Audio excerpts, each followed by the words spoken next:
దేవుని ఆశ్చర్య కార్యములు చూడరండి. కీర్తనలు 66:5. నిన్ను స్వస్థపరచు యెహోవాను నేనే. నిర్గమ 15:26. దేవుడు ఎం దేవదాసు అయ్యగారికి బయలుపరిచిన బైబిల్ మిషన్ స్వస్థతశాల కార్యక్రమం ప్రతి శుక్రవారం ఉదయం 8 గంటల నుండి సాయంత్రం 3 గంటల వరకు గణపవరం గ్రామంలో డిగ్రీ కాలేజ్ ఎదుట ఉన్న బైబిల్ మిషన్ మందిరంలో స్వస్థత ప్రార్థనలు చేయబడుచున్నవి. ఈ ప్రార్థనల ద్వారా వేలాది రోగులు బాగుపడుచున్నారు. సంతానము లేని వారికి సంతానము కలుగుచున్నది. భూతముల చేత పీడించబడుచున్న వారికి భూత నివారణ కలుగుచున్నది. క్యాన్సర్, పక్షవాతం, క్షయ, ఉబ్బసం, కుష్టు, బీపీ, షుగర్, కడుపు నొప్పి, పోలియో, మెదడువాపు మొదలగు రోగములతో బాధపడుతున్న రోగులు స్వస్థత పొందుతున్నారు. గ్రుడ్డివారు చూపు పొందుచున్నారు. కుంటివారు నడుచుచున్నారు. చెవిటివారు వినుచున్నారు. స్త్రీలకు కలిగిన ప్రత్యేక వ్యాధులను దేవుడు బాగుచేయుచున్నారు. విశ్వాసము ఉంచుట మీ పని, ప్రార్థించుట మా పని. స్వస్థపరచుట దేవుని పని. అందరినీ హృదయపూర్వకంగా ఆహ్వానించుచున్నాం. వాక్యము కొరకైన ప్రార్థనలో ఏకీభవిద్దాం. నీ వాక్యమే నన్ను బ్రతికించేది, నీవు పలికితే నాకు మేలయా, నీ దర్శనమే నాకు చాలయా, నాతో మాట్లాడు ప్రభువా, నీవే మాట్లాడుమయ్యా. తండ్రి నీకు వందనాలు.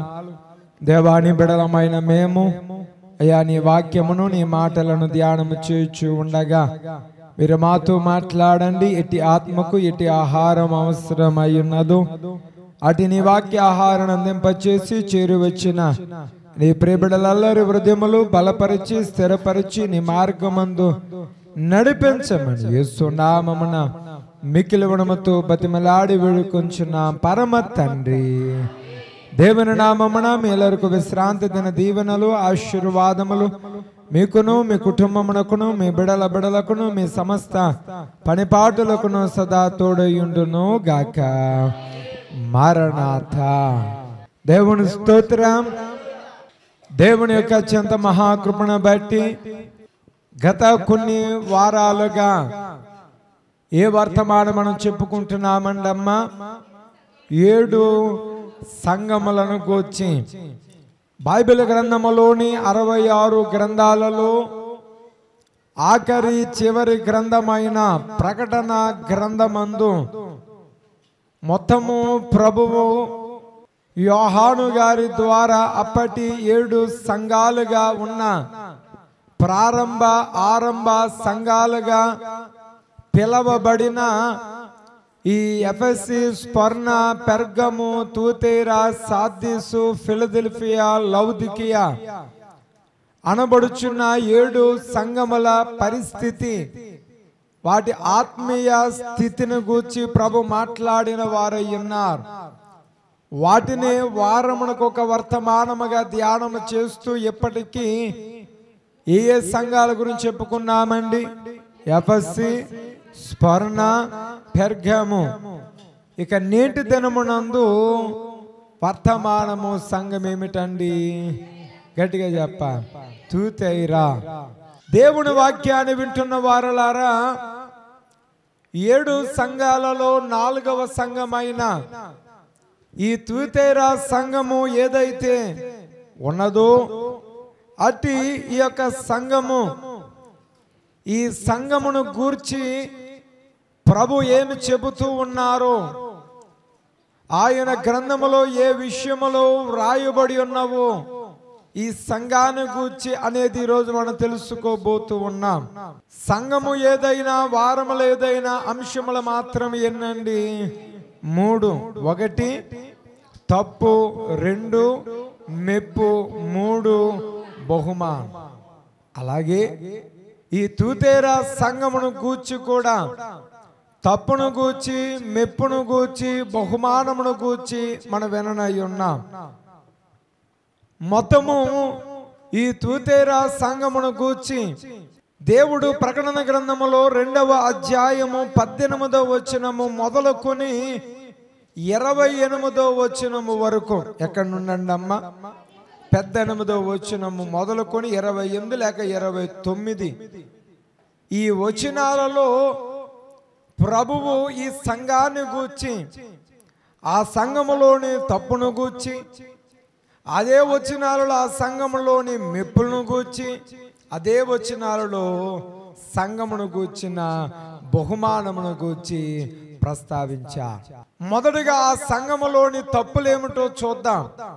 వాక్యాన్ని గమనించగలిగినట్లయితే ఆ ప్రకటన గ్రంథము అదే 2వ అధ్యాయము 20వ వచనం చదువుదాం. అయినను నీ మీద తప్పు ఒకటి నేను మోపవలసి ఉన్నది. ఏమనగా తాను ప్రవక్తనని చెప్పుకొనుచున్న యెజబెలను స్త్రీని నీవు ఉండనిచ్చుచున్నావు. జారత్వము చేయుటకును విగ్రహములకు బలి ఇచ్చిన వాటిని తినుటకును అది నా దాసులకు బోధించుచు వారిని మోసపరుచుచున్నది. దేవుని స్తోత్ర. అమా వాక్యాన్ని వింటున్న దేవుని భక్తులారా, ప్రభు ఇక్కడ మాట్లాడొచ్చు. ఏమంటున్నారండి? అయినను నీ మీద తప్పు ఒకటి మోపవలసి ఉన్నది. ఇంతకీ ఆ తూతైరా సంఘములోని విశ్వాసులలోని విశ్వాసములో ఉన్నటువంటి ఆ తప్పులు పొరపాట్లు ఏమిటి అనేది ఇక్కడ ప్రభు మాట్లాడుతూ ఏమంటున్నారు? తాను ప్రవక్తనని చెప్పుకొనుచు యెజబెలను స్త్రీని నీవు ఉండనిచ్చుచున్నావు. జారత్వము చేయుటకును విగ్రహములకు బలి ఇచ్చిన వాటిని తినుటకును అది నా దాసులకు బోధించుచు వారిని మోసపరుచుచు. ఇంతకీ దేవుడు ఆ తుతైరా సంఘములో ఎలాంటి వారు ఉన్నారని అంటున్నారు? ఆయన యెజబెలు వంటి వారు. ఎవరండమ్మా? ఎవరి యెజబెలు అనగా పాత నిబంధనలో 2వ రాజుల గ్రంథము 9వ అధ్యాయము 22వ వచనములో ఆమెను గూర్చి ఒక మాట వ్రాయబడింది. చదవండి. 2వ రాజుల గ్రంథము 9:22. ఆ యెజబెలును గూర్చి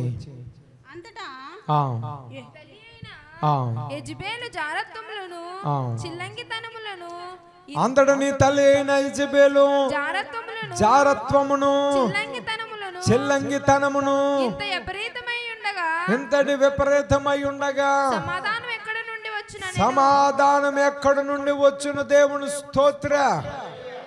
అమ్మ వాక్యాన్ని వింటున్న వారలారా, వాక్యములోని వ్రాయబడిన మాటను గమనించగలిగినట్లయితే ఏమని అక్కడ ప్రభు ప్రస్తావిస్తూ ఉన్నారు అంటే, వాక్యము ద్వారా ఇదిగో జారత్వమును చిల్లంగితనమును ఎంతగా విపరీతమైపోయిన ఎవరిని బట్టి?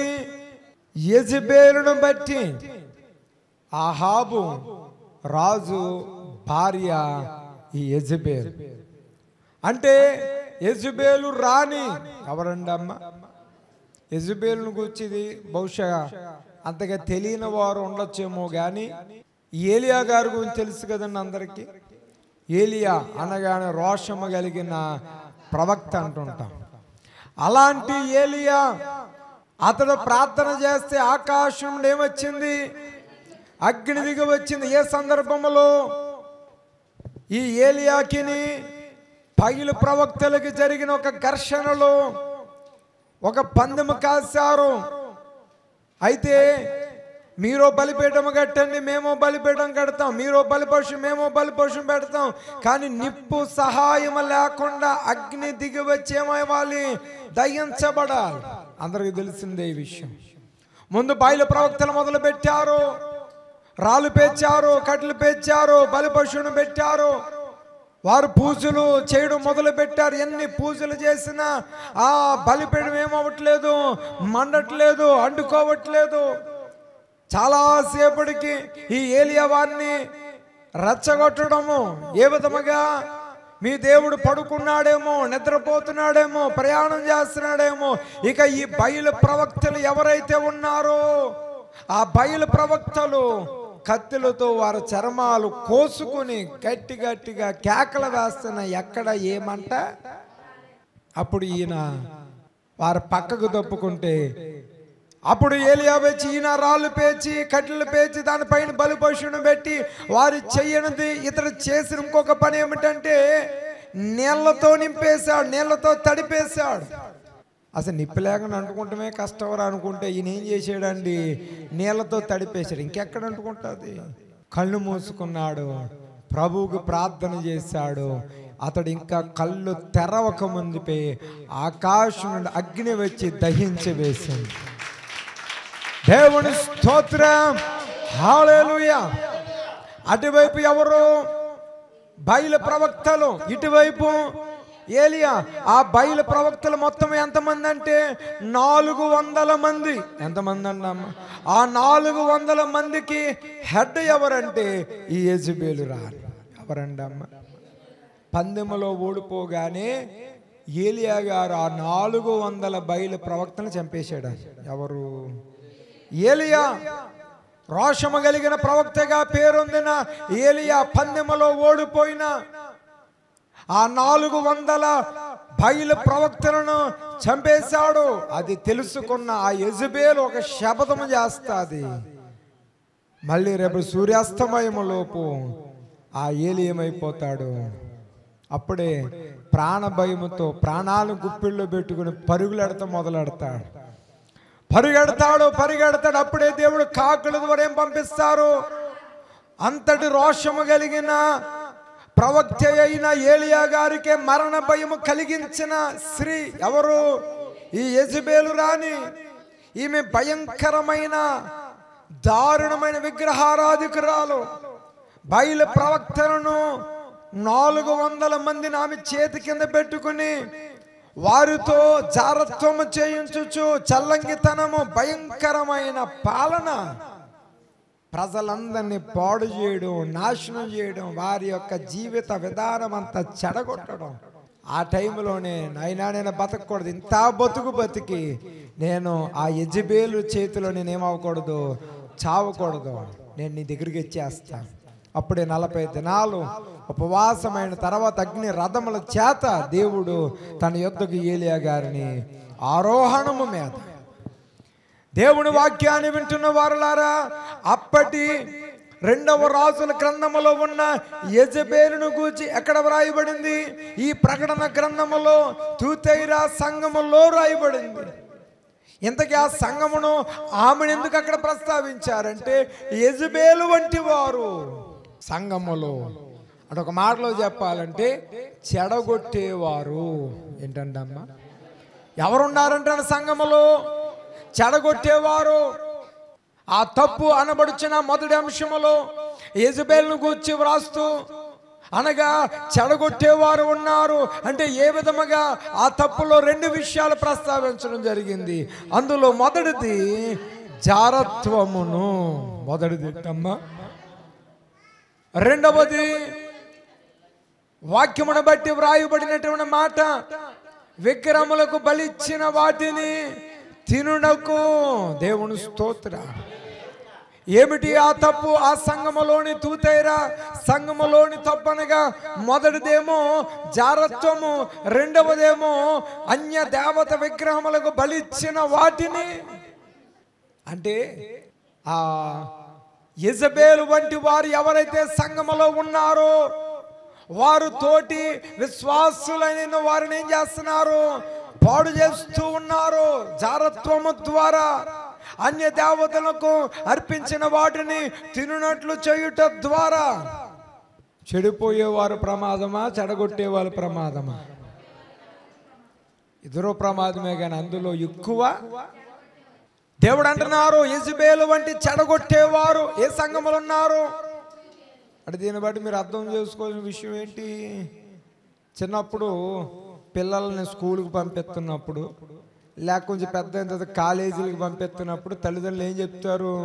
ఒరే చాలా జాగ్రత్తగా చదువుకోవాలి. అందరితో స్నేహాలు చేయకూడదు. ఎవరు మంచోళ్ళు వాళ్ళతోనే ఏం చెయ్యాలి. చర్చికి వచ్చినప్పుడు ఏమనుకుంటాం మనం, అందరూ దేవుడి బిడ్డలే అనుకుంటాం మనం. కానీ దేవుడు ఏమంటున్నారు, సంఘాలలో కూడా చెడగొట్టేవారు, దేవుడు నమ్ముకున్న, మారు మనసు పొందిన, రక్షించబడిన సంఘములలో కూడా విశ్వాసులకు విశ్వాసాన్ని పాడు చేసేవారు ఉన్నారు. ఈరోజు ఒక విశ్వాసగా నీ మాటల చేత అనేకుల విశ్వాసం ఏమవ్వాలి, బలపరచబడాలి. ఒక విశ్వాసగా నీ ఒక మాట చెబితే విన్నవారు వారి విశ్వాసము అధిక విశ్వాసం అవ్వాలి. కానీ నేటి కాలంలో పరిస్థితులు మారిపోయాయి. నేటి కాల పరిస్థితుల స్థితిగతులు మారిపోయాయి. ఏమైపోతుంది నేటి కాలంలో, విశ్వాసుల యొక్క విశ్వాసాన్ని పాడు చేసేటట్టుగా మాట్లాడేవారు. విశ్వాసులైన దేవుని బిడ్డలైన తోటి విశ్వాసులకు విశ్వాసాన్ని ఏం చేస్తున్నారు, చెడగొడుతున్నారు. కొంతకాలం ఏదో సందర్భంలో మీతో చెబుతూ ఒక మాట అన్నాను. ఒక బాబుకి భయంకరంగా వాంతులు అయిపోతుంటే ఒక ఆవిడ వచ్చిందంట. చర్చికి వచ్చిన ఆవిడే, షాలుకి వచ్చిన ఆవిడే, అమ్మా బాబుకి వాంతులు అవుతున్నాయా, కంగారు పడుకో, కక్కులు ఉంగరం పెట్టి తగ్గిపోద్ది. ఏ ఉంగరం అంట, ఏంటి కక్కులు ఉంగరం? పోనీ ఆవిడేమైనా రోడ్డు పోయి ఆవిడ లోకస్తురాలా, అన్యురాలా కాదు. నాకు చెప్పిన వ్యక్తి అంటాడు, అయ్యగారు నేనంటే నిన్న కాకుండా మొన్న దేవుళ్ళలోకి వచ్చానండి. నాకు చెప్పిన ఆవిడ ముదురావిడి అంటే అర్థం ఏంటి, చాలా సంవత్సరాలు దేవుణ్ణి నమ్ముకొని, అంటే పద్ధతులు ఏమైపోయినాయి. ఈరోజు వాక్యాన్ని వింటున్న వారులారా, యెజబెలు వంటి చెడగొట్టేవారు ఉన్నారు నేటి సంఘాలలో. కనుక వాక్యాన్ని వింటున్న వారులారా, ఈరోజు మందిరానికి వచ్చుచున్న మనము కూడా మన విశ్వాసాన్ని ఎప్పటికప్పుడు ఏం చేసుకోవాలి, కాపాడుకోవాలి. ఈరోజు అనేకులైన వారు అదే స్థితిలో అదే పరిస్థితిలో ఉన్నారు. అందుకని దేవుడు అక్కడ ఎన్నో విషయాలు అక్కడ వ్రాయించచ్చు. ఏమంటున్నారు, మొదటిగా ఆయన జారత్వము, ఇంకేం దేని గురించి, విగ్రహములకు బలి ఇచ్చిన వాటిని తినునట్లు అని చెబుచు ఆయన మారు మనసు పొందుటకు నేను దానికి సమయం ఇచ్చి తిని గాని అది తన జారత్వమును విడిచిపెట్టి మారు మనసు పొందనొల్లదు. మారు మనసు పొంద నేనేమిచ్చాను, మారు మనసు వేరు రక్షణ. చాలా మంది బహుశా మారు మనసు రక్షణ రెండు ఒకటి అనుకునవచ్చు, కానీ మారు మనసు వేరు రక్షణ వేరు. మారు మనసు ముందా, రక్షణ ముందా? అయ్యా, కానీ రోజుల ఫ్యాషన్ ఏమైపోయిందండి, ముందు రక్షణ, ఆ తర్వాత మారు మనసు. అబ్బే, రక్షణ ఎప్పుడు కూడా తర్వాత ఉండాలి, ముందే ఉండాలి. మొక్కుకున్నామను, లేకపోతే దేవుని దగ్గర ప్రమాణం చేశామను, లేక రక్షణ పొందుతామని అనుకున్నామను, వీటి ద్వారా మారు మనసు లేకుండా ఈరోజు సంఘములో యెజబెలు వంటి వారు ఎందుకు తయారయ్యారంటే మారు మనసు లేకపోవడమే. అయితే వారు దేవుని నమ్ముకుని ఉండొచ్చు, మారు మనసు లేకుండా రక్షణ పొందేసి బాప్తిజం పొందేసి చర్చికి వచ్చేస్తూ ఉండొచ్చు, కానీ వారిలో ఏమి లేదు, మారు మనసు లేదు. మందిరాలలో సంఘాలలో యెజబెలు వంటి వారు తయారవడానికి, పుట్టుకు రావడానికి గల కారణము మారు మనసు లేకుండా, మారు మనసు అనేది లేకుండా ఏమో పొందడం ద్వారా. రక్షణ పొందాం కాబట్టి తప్పక ఎక్కడ రావడం, చర్చికి రావడం, ఉపయోగం ఏంటి, ఏమీ లేదు, మారు మనసు లేదు.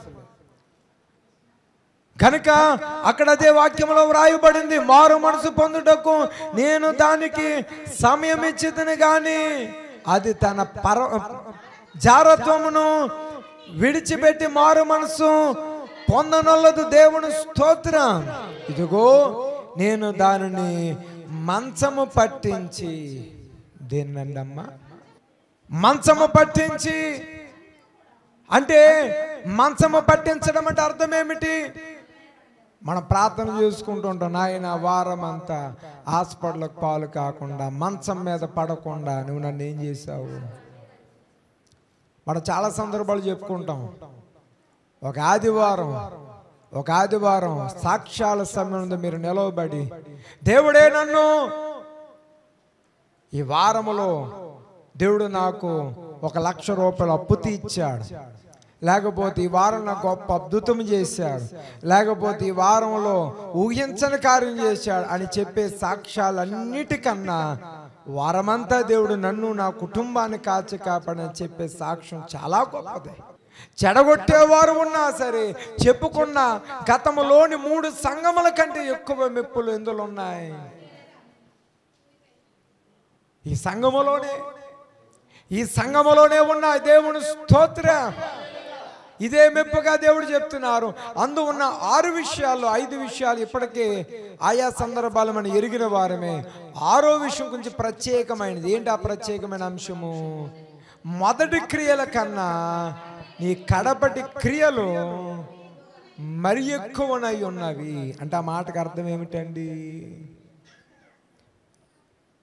ఎప్పుడైనా సరే దేవునికి వచ్చిన క్రొత్తలో ప్రారంభములో మన క్రియలు పనులు అది ఏ రీతిగా ఏ విధముగా ఏ రకముగానైనా దినములు రోజులు గడిచే కొద్దీ, నెలలు గడిచే కొద్దీ, సంవత్సరాలు గడిచే కొద్దీ ఆ క్రియలు కార్యములు అనేవి దేవుని పట్ల ఏమవుతూ ఉండాలి?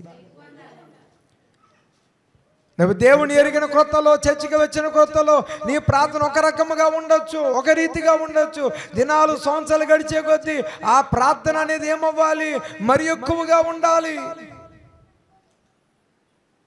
25 సంవత్సరాల క్రితం కొత్తగా చర్చికి వచ్చినప్పుడు ఏ ప్రార్థన చేశాను, ఇప్పుడు అదే ప్రార్థన చేస్తున్నాను. ఇంకేంటి ఇంకా ఆత్మ నువ్వు ఎదిగింది? మొదటి క్రియల కన్నా నీ కడబడి క్రియలు ఏమై ఉండాలి? ఎక్కువై ఉండాలి. అన్ని విషయాలలోనూ, దేవుల్లో నడుచుటలో, దేవుల్లో గడుపుటలో, దేవుల్లో వర్ధిల్లుటలో, దేవుల్లో ఎదుగుటలో, అన్ని విషయములోనూ ఎక్కువై అదే దేవుడు అక్కడ మెచ్చుకుంటున్నాడు. ఇక బహుమానం ఏంటో చూద్దాం. ఏంటి ఆ బహుమానము? 27వ వచనం చదవండి. 27వ వచనం. అధికారం పొందినట్టు జయించుచు అంతం వరకు నా క్రియలు జాగ్రత్తగా చేయవానికి జనుల మీద అధికారం ఇచ్చేదను. దేవుని స్తోత్ర. బహుమానములో మొదటిది జనుల మీద అధికారం ఇచ్చేదను. మొదటి బహుమానం ఏమిటండి అంటే ఏంటో చూద్దాం. అదే బహుమానములో రెండవ బహుమానం ఏమిటంటే 28వ వచనం చదవండి. 28వ వచనము. మరియు అతనికి వేకువ చొక్కనిచ్చేదను. దేవుని స్తోత్ర. ఈ తూతేరా సంఘములోని 3వ అంశం ఏమిటి? బహుమానం. ఆ బహుమానములో ఎన్ని? 1 జనముల మీద అధిపతిగా నిలబెడతాడు. 2వది వేకువ చొక్కనిస్తాను. ఇప్పుడు వాటి వివరంలోకి వద్దాం. మొదటిది జనముల మీద అధికారముగా. ఏంటి దాని యొక్క అర్థం? చదవండి ఇప్పుడు అక్కడి నుంచి. అతడు ఇనుప దండముతో వారిని ఏలును. వారు కుమ్మరి వాని పాత్ర వలె పగలగొట్టబడుదురు. దేవుని స్తోత్ర. అమ్మా గమనించండి. ఇనుప దండముతో వారిని ఏలును. ప్రజల మీద అధిపతిగా నిలబెట్టబడి అనబడుచున్న బహుమానములో ఇనుప దండం అంటే ఏంటి? కొమ్మరి వాని పాత్ర పగలగొట్టబడినట్లు అనేబడుచున్న ఆ కుమ్మరి పాత్ర అంటే ఏంటి అని అంటే, ఇనుప దండము దేవుని వాక్య ఖడ్గమునకు సాదృశ్యం. కొమ్మరి వాని పాత్ర పాపమునకు సాదృశ్యం. వాక్యాన్ని వింటున్న వారులారా గమనించండి. ప్రజల మీద అధిపతిగా అధికారము. ఏమిటి అధికారము అనంటే ఇనుప దండం అనబడుచున్న వాక్యమైన ఖడ్గము చేత. ఇక్కడ ఇంకొక విషయం ఏమైనా వ్రాయబడింది? కొమ్మని వాని పాత్ర పగలగొట్టినట్లు ఇక్కడ కొమ్మని వాని పాత్ర పాపమునకు సాదృశ్యము. ఏంటండి అమ్మా? ఇప్పుడు దేవుడు అదే బహుమానంగా ఇస్తున్నాడు. వాక్యమనే ఖడ్గము చేత పాపమనే కుమ్మరి వాని పాత్రను ఏం చేయమంటున్నాడు? క్రొత్త నిబంధనలు రోషము కలిగిన ప్రవక్త అంటే ఎవరు? క్రొత్త నిబంధనలు బాప్తిసమిచ్చు ఈయన బోధ అలాగే ఉండేది. ఓ సర్ప సంతానం అనేవాడు అంటే వాక్యం అనే ఇనప దండం అనే ఖడ్గముతో పాపల యొక్క మట్టి పాత్రను కుమ్మరి వాని పాత్రను ఏం చేసినట్లు? పగలగొట్టినట్లు. దేవుని స్తోత్ర. అదే మొదటి బహుమానము. రెండవ బహుమానం ఏమిటి? వేకువ చొక్కనిచ్చేదను. ఏమిటి వేకువ చొక్క? ఈ వేకువ చొక్క దేనిని గూర్చి ప్రస్తావించబడింది అనగా ఈ వేకువ చొక్క ఇది దేవునికి సాదృశ్యం. ఎవరికండి అమ్మా? ఒక 2 నెలల్లో ఏ పండుగ చేస్తుంది? మన పెద్ద పండుగ అయిన క్రిస్టమస్, యేసు ప్రభు వారి యొక్క జన్మం. ఈ జన్మాన్ని ఒక మాటలో చెప్పాలంటే ప్రభువు తనను తానుగా మనకు ఒక బహుమానముగా. ఎలాగండి అమ్మ? ఎవరైనా ఎంత గొప్పోడైనా బహుమానం అంటే సెల్ ఫోన్ ఇస్తాడేమో, కారు ఇస్తాడేమో, ఇంకోటి ఇస్తాడేమో. కానీ యేసు ప్రభు వారు తనను తానే మనకు బహుమానముగా ఇచ్చేసుకున్నాడు. చెప్పకూడదా? దేవుని స్తోత్రం. తనను తానే వేకువ చొక్క ఏమిటంట అమ్మ? నక్షత్రము యాకోబులో ఉదయించెను, వేకువ చొక్కనిచ్చెదను. ఈ వేకువ చొక్క ఎవరికి సాదృశ్యము? బహుమానములు. వేకువ చొక్క అంటే ప్రభువు మనకి సమర్పించుకొనుట. దేవుని స్తోత్ర. గనుక తుయతైరా సంఘము అందున్నటువంటి తప్పు, ఆ తప్పులు ఏమిటో చెప్పుకున్నా. ఇక అదే సంఘములోని మెప్పు, ఆ మెప్పులేంటో కూడా చెప్పుకున్నాం. తప్పులను సరిదిద్దుకుంటూ చేయకుండా ఉంటూ, ఇక మెప్పులు ఉంటే వాటిని కాపాడుకుంటూ ఉండగలిగితే వారికి దేవుడిచ్చే బహుమానాలు ఏంటో కూడా చెప్పుకున్నాం. గనిగట్టి బహుమానాలు గలవారిగా ఉండే కృప దేవుడు మనకి ఇచ్చును గాక. మహాబస్సును మాత్రం నీకు వందన. నీ వాక్యం ద్వారా మీరు మాతో మాట్లాడారు. వినిన వాక్యం మా పాందీపముగా తండ్రి మా త్రోగు వెలుగా మీరు ఉంచి నడిపించి మహిమను పొందమని యేసు నామమున వేడుకొంచున్న పరమ తండ్రి. మరణాత.